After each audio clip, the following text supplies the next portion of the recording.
السلام علیکم۔ اس سال حجاج کے لیے تقسیم تحائف تقریب کا انعقاد۔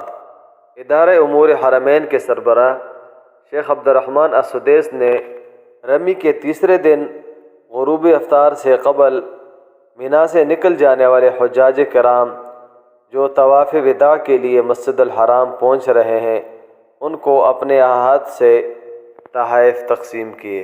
ہر سال کی طرح اس سال بھی حرمین شریفین کے انتظامیہ نے حجاج کرام کی عزت و تکریم کے لیے تحائف تقسیم کی ایک بہترین تقریب منعقد کی۔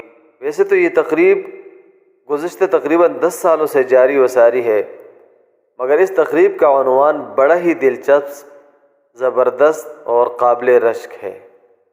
اس کا عنوان یہ ہے کہ اللہ کے مہمانوں کی خدمت ہمارے لیے باعث اعزاز ہے۔ اسی عنوان کے تحت سعودی حکومت کی طرف سے تحائف تقسیم کی تقریب منعقد کی جاتی ہے۔